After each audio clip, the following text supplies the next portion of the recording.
Look at that vase. Great, it's $14.99.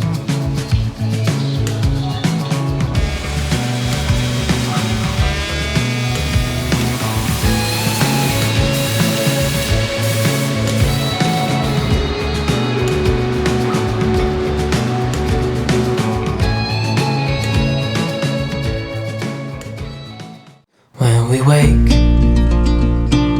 hear the birds and see the sun. Side by side our fears are done. Oh, the good times just begun.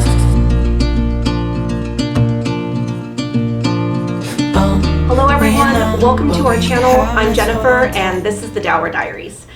In today's video, we have some really fun things planned. We actually tackled some DIY projects and I'm so excited to share them with you. They turned out absolutely amazing. Corey happened to be out the other day and he saw a sign for an estate sale and he stopped, and it happened to be the third and final day of the estate sale. It was late in the day, so there really wasn't much left, but knowing Corey, you know, he couldn't leave without actually buying something. So we thought that we might as well go out thrifting and see if there were other things that we could find and transform. I really can't wait to show you what we managed to do with these wonderful finds. So let's get into the DIY.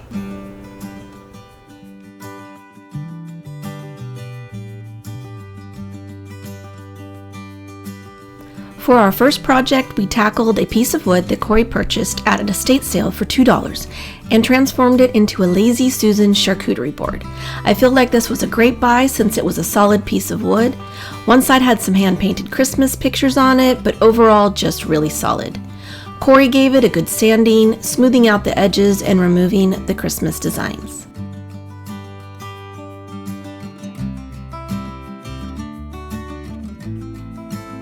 He then set about distressing it with a hammer to give the overall appearance that the wood had aged over time.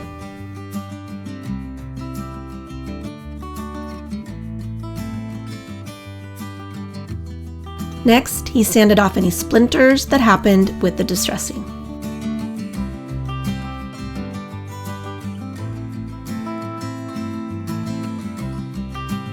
We used MINWAX stain in the color Jacobean, which is a rich dark brown. I will leave it linked for you below. After wiping off any dust from the sanding, Corey gave the wood a generous coat of stain.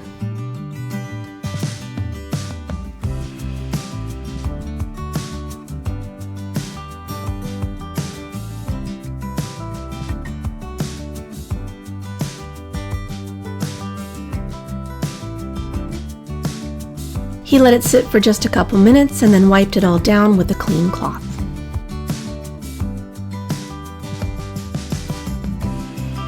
I forgot to film the piece of round plywood that we had on hand from another project, but I believe it came in a pack of 3 different sizes from Hobby Lobby. If I can find it, I will link it below. Corey added the same stain in Jacobean, but since this is plywood, it stained a bit of a different color. We weren't worried since it really was going to be the base of our Lazy Susan. Both were left to cure overnight before Corey added 2 coats of matte sealer and once again let it dry overnight. We purchased this Lazy Susan attachment from Amazon, which I will link below. Corey used screws, nuts, and washers that he had on hand. He drilled holes and fitted the Lazy Susan to make sure all was well before disassembling. In order to reach the screws on the underneath side, once the top board is in place, you'll need to put the screws back in the underside portion of the Lazy Susan and hold it in place with the nuts. Corey then mounted the Lazy Susan with some additional screws he had on hand to the underside of the board. We chose to mount it to the side that originally had the Christmas painting. Once he had the top board attached, Corey utilized his ingenuity and folded up cardboard to keep the underside of the screws in place while we fitted that bottom plywood round to the Lazy Susan base. We lined up the already pre-drilled holes with the screws and then added the washers and nuts and tightened everything down.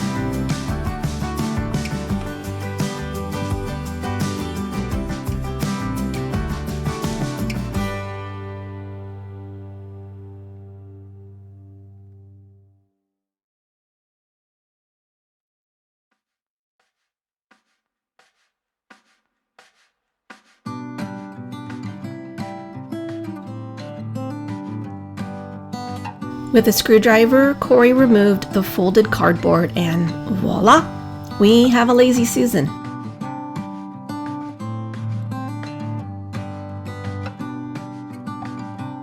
I didn't just want to stop there. I felt like the board needed some jewelry, so I ordered brass handles from Amazon for $14.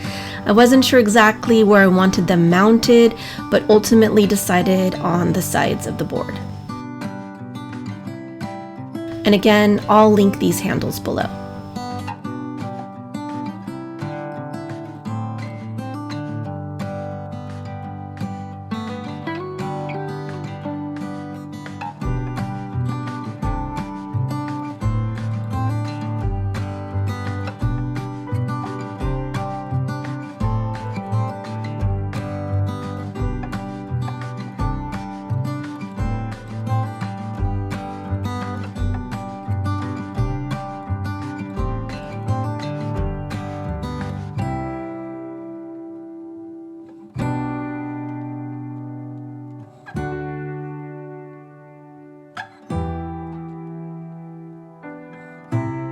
And here is our finished Lazy Susan. We spent approximately $24 on the entire project, and I think it was money well spent for such a beautiful and functional item.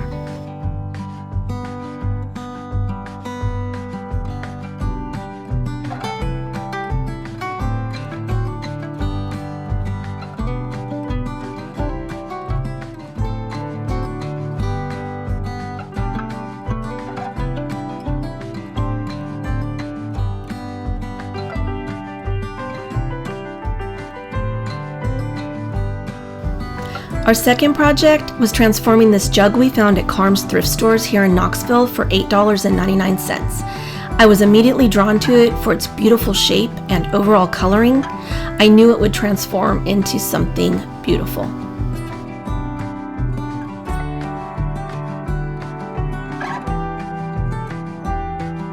I used FolkArt paint from Hobby Lobby in the colors Rusted Pipe, Pure Black, Mushroom, and later on I also used linen. Again, I will leave everything we use on these projects down below.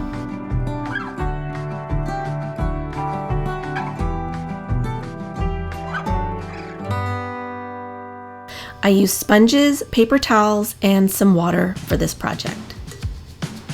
Oh, and also a pair of gloves. I started with Pure Black as my base color, making sure as I added it that I allowed the base color of the jug to show through in spots to give the overall piece more dimension.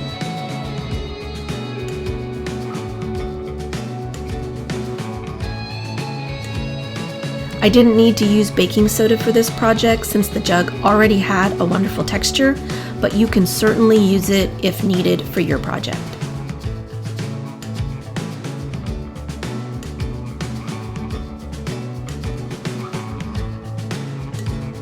I continued with the black paint until I had it mostly covered, again making sure to leave some of that gorgeous undercolor to shine through.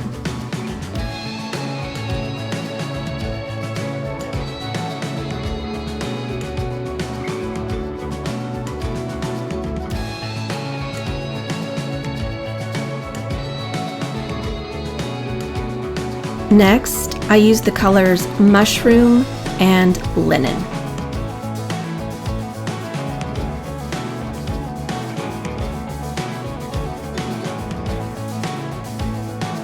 First, I went in with the color Mushroom for a muddy, dirty effect at the bottom, bringing it up randomly along the bottom half of the jug.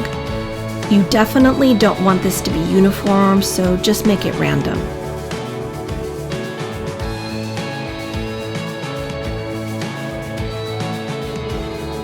Don't forget to add this color around the handle and the lip of the jug. I especially concentrated it at the bottom half, but I also made sure to concentrate around that little chip at the lip of the jug that I showed you at the beginning. I then went in with my final color, which was Linen. I also added just a little bit of water to create a wash effect, but be really careful with this step as too much water can start to lift the other layers you have previously laid down. I also found that using a paper towel to blend gave me a better mottled effect.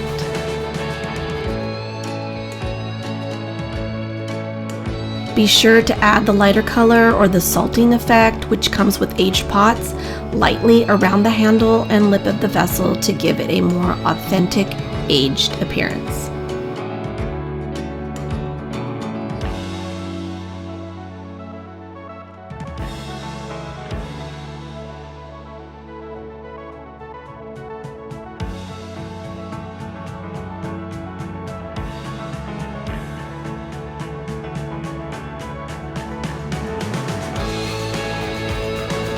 And here we have the finished project. I absolutely love it. The underneath terracotta and brown colors really make this jug shine. The total cost of this DIY was approximately $11.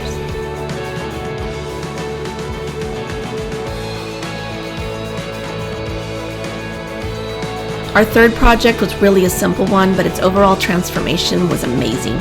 We found this wooden riser at Red Door thrift store for $4. I don't really have anything like it, but I absolutely hated the green hue of the stain it had, so I enlisted Corey's help to remedy it. First, Corey gave it a really good sanding to remove the varnish and take it down to the raw wood.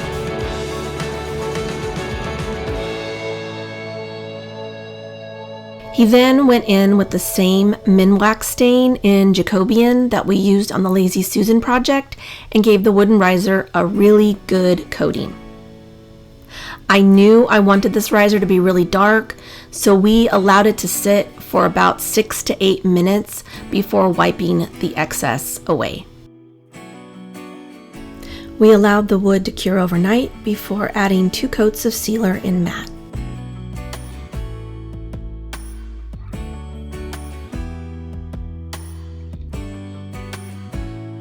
I absolutely love this little beauty. It was a simple yet amazing transformation that looks so lovely in my kitchen. This project cost us around $6 total.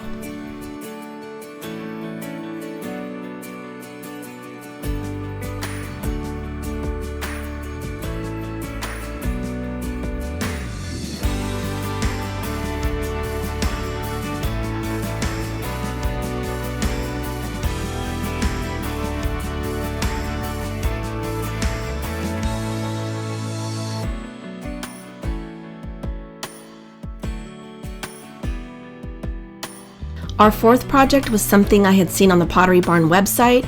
It was this amazing handmade artisan bowl in blue and terracotta. I loved it, but it was priced at $99, which is a little much for a decorative bowl. So I set out to recreate a look-alike for less. First, we found this similar shaped bowl at Carm's thrift store for $8.99. The one thing our bowl is missing is the ridges that the Pottery Barn bowl has on its sides. We once again used FolkArt paints from Hobby Lobby. I'll leave the colors linked below, as well as baking soda for texture. Since our bowl was glazed, we used a matte black spray paint with added primer for a base coat to allow our textured paint a surface to adhere to. Corey applied 2 coats, allowing for drying time in between. We also let the base paint cure overnight before adding our next layers of paint. Corey started off with the color terracotta, mixed with a good amount of baking soda for texture to the rim to mimic the Pottery Barn bowl.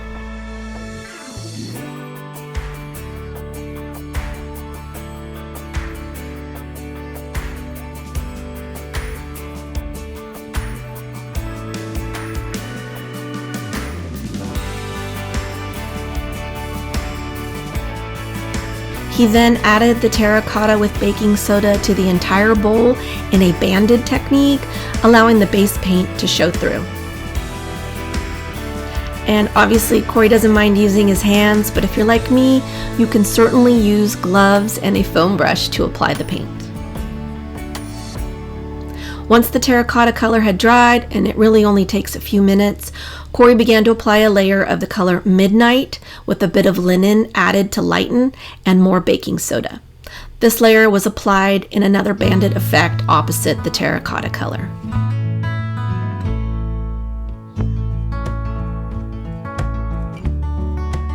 Now bear with us, I know this looks like a mess right now, but it really does turn out well in the end.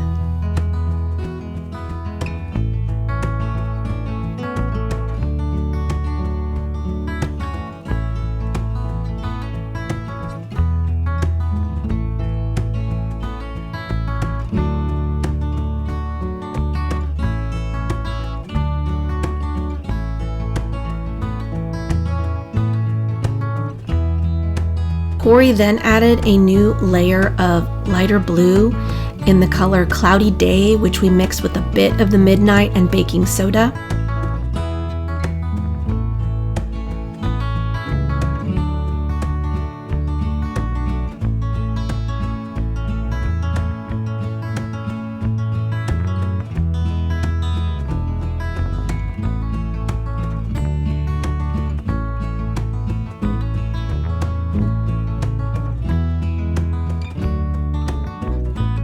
I had forgotten to show you the paint colors, so here I am showing you now. We used baking soda with the FolkArt paint in the colors Terracotta, Midnight, Cloudy Day, Linen, and Prairie Sage.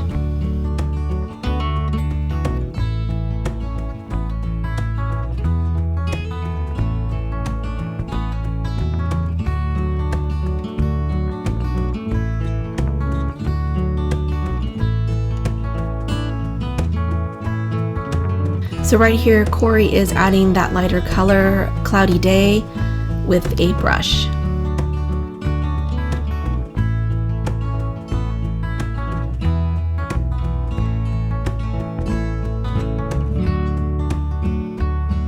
Then to blend all the colors together, Corey used a lightly dampened sponge and just a hint of the Midnight with that linen paint that he used before, just to get everything to blend nicely. Be sure that the sponge is barely damp because baking soda can dissolve with too much water and you will lose your texture. And if that happens, you can always add more, so don't worry. Be sure to do this lightly so as not to lift all the layers below it. Also, be sure to leave the rim mostly untouched to allow the terracotta color to be prominent like the Pottery Barn bowl. Here I went in with the color Prairie Sage and applied a very small amount in random areas and blended well with the paper towel. We then did all the same applications once again to the inside of the bowl.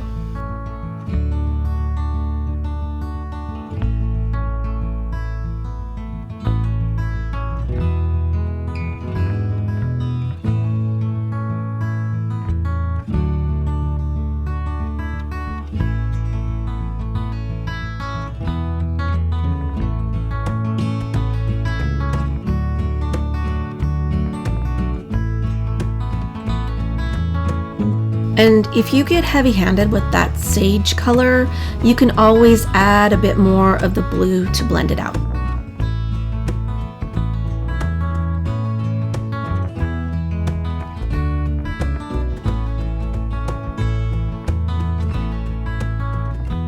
After allowing the paint to cure overnight, we then applied 2 coats of acrylic coating in matte.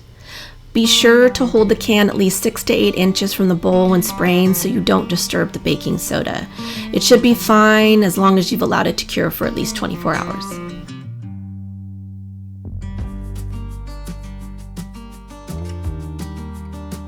Here's our finished Pottery Barn look-alike bowl. I absolutely love how it turned out. It really is beautiful and very, very unique. The total cost for this project was approximately $15, a far cry from $99 that Pottery Barn has theirs listed for.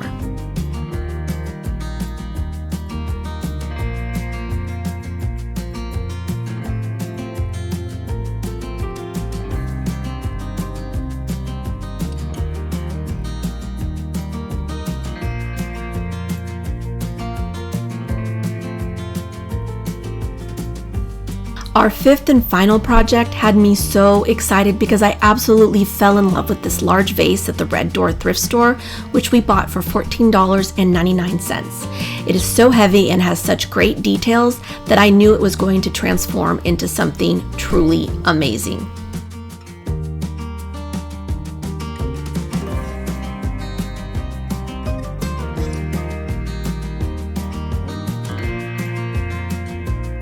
Since this was a glazed vase, we once again started with a base layer of matte black spray paint with primer. I will link the one we used below, and gave the vase 2 full coats, allowing to dry in between each coat. We also allowed the vase to cure overnight before beginning the rest of the process.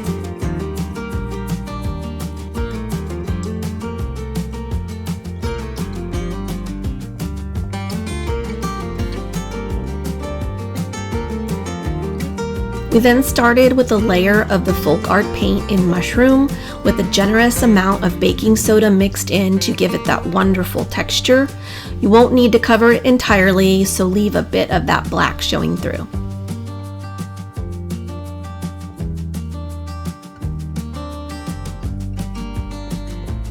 Remember, the paint doesn't have to be applied perfectly. In fact, the more imperfections, the better.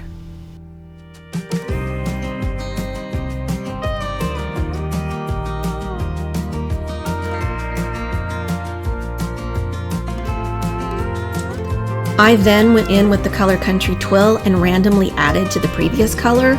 Layering different colors of paint is key to achieving this look. The more depth, the better.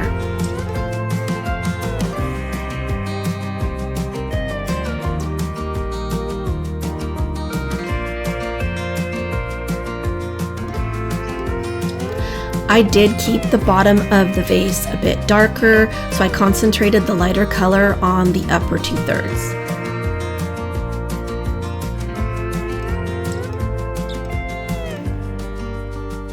Then I went in with the color Raw Umber to add another dimension to the paint. All of these colors mixed together give the vase an aged appearance. Adding a touch of water gives this color a more washed out appearance. Again, be very careful when adding water as the baking soda will dissolve if too wet.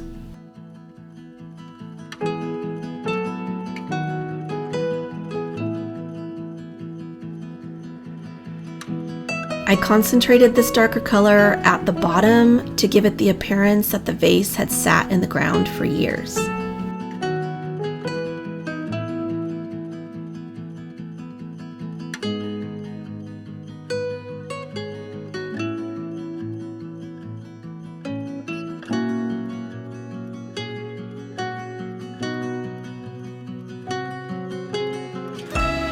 I also added this darker color to some of the handles as well as to the top rim to make them look more aged and worn.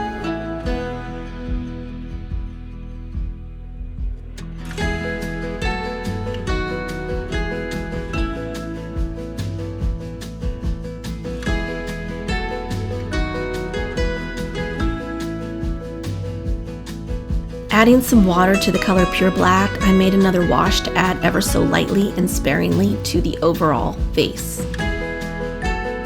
For the final salting effect, I used the color Linen with just a touch of water. I also blotted the paint to make sure it didn't apply too heavy.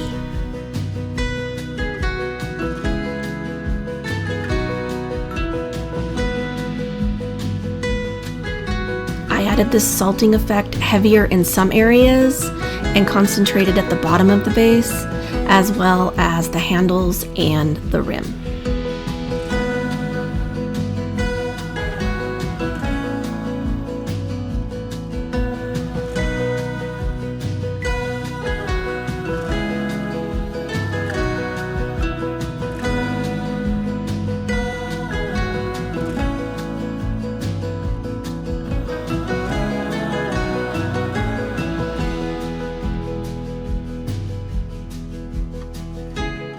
Once the vase was completely covered and painted, we allowed it to cure for 24 hours before adding 2 coats of acrylic coating spray.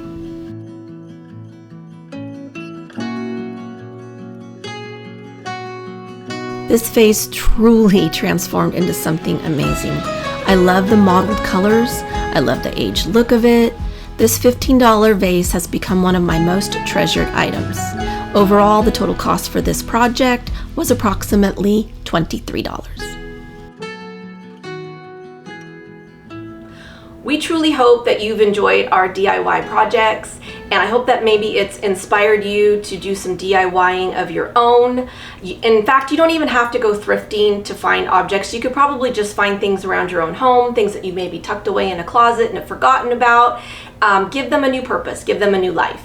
So we would really love to hear from all of you. We would love to have your feedback. So leave us a comment below and let us know which DIY project was your favorite. And as always, we appreciate you all so very much. Thank you for spending your time here with us. And if you haven't already subscribed, please do so. Please hit that like button and don't forget that little bell. It'll let you know when we'll upload our next video. Thank you again for being here with us, and we'll see you all again real soon. Bye-bye. Call us crazy, but things are finally right. With you and I, the future